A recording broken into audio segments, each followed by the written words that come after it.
Hello friends, आज हम देखेंगे सी टेट मैथ्स पेडागोजी के इम्पॉर्टेंट क्वेश्चन जो ज़्यादातर परीक्षाओं में पूछे जाते हैं। बहुत ही इम्पॉर्टेंट क्वेश्चन है, इसलिए आइए देखते हैं स्टार्टिंग से हम लोग कौन कौन से क्वेश्चन है ये।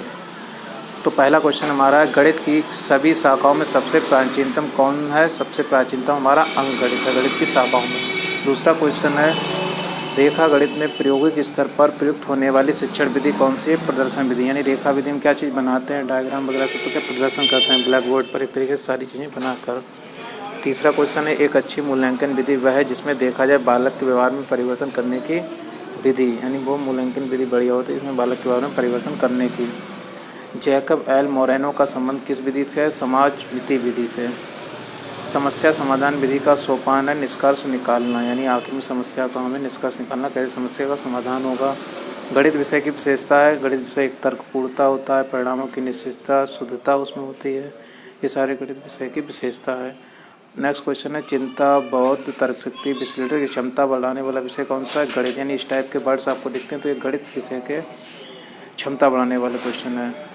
गणितीय निष्कर्ष सर्वमान्य होते हैं क्योंकि ये तर्क पर आधारित हैं। गणित के जो निष्कर्ष हैं सब जगह मान्य होते हैं एक जैसे, क्योंकि ये तर्क पर आधारित हो जाते हैं। आइए नेक्स्ट क्वेश्चन देखते हैं। इसमें पहला क्वेश्चन है, शिक्षण उद्देश्यों का क्रमिक वर्गीकरण किया गया है ब्लूम द्वारा।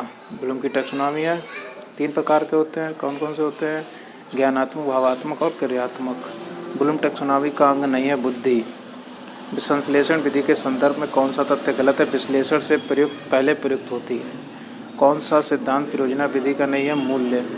दैनिक पाठ योजना के निर्माण में सम्मिलित होता है विषय वस्तु का चयन, शिक्षण उद्देश्य का निर्धारण, शिक्षण विधियों का निर्माण।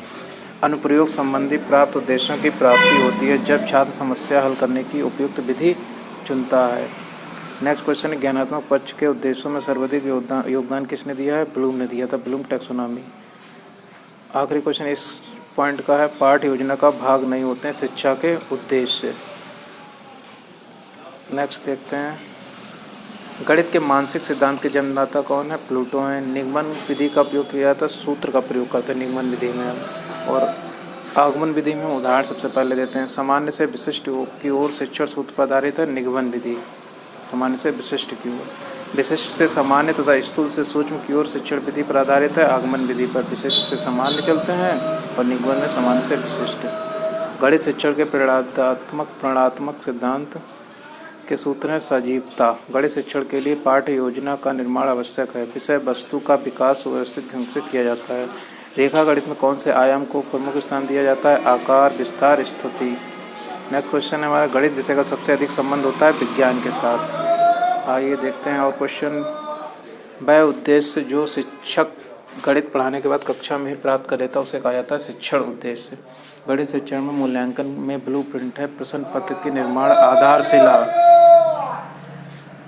नेक्स्ट क्वेश्चन हमारा है, किस विधि के अंतर्गत ये निर्धारित किया जाता है कि पूरे आयाम अध्याय में कितने शीर्षकों के अंतर्गत व कितने कलांशों और किन किन दिनों को पढ़ाना? इकाई योजना विधि, यूनिट लेसन प्लान जब बनाते हैं। गणित के नियम व निष्कर्ष होते हैं वस्तुनिष्ठ व वस्तुनिष्ठ होते हैं व सार्वभौमिक होते हैं, सब जगह एक होते हैं। आगमन विधि का एक प्रमुख दोष ये ज्ञानार्जन बहुत धीमी गति से होता है। गणित के अध्ययन से एक बच्चे में किस गुण का विकास होता है? आत्मविश्वास, तार्किक सोच, विश्लेषक सोच।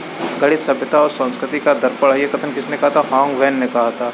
उपलब्धि परीक्षण व नैदानिक परीक्षण में क्या अंतर है? उद्देश्य का अंतर होता है। ये कुछ हमारे इंपॉर्टेंट क्वेश्चन हैं गणित के शिक्षण से संबंधित सीक्रेट के लिए बहुत ही इंपॉर्टेंट क्वेश्चन है, तो प्लीज़ इनको पढ़िए, आप लोग याद करिए और हमारे चैनल को सब्सक्राइब शेयर करें ज़रूर।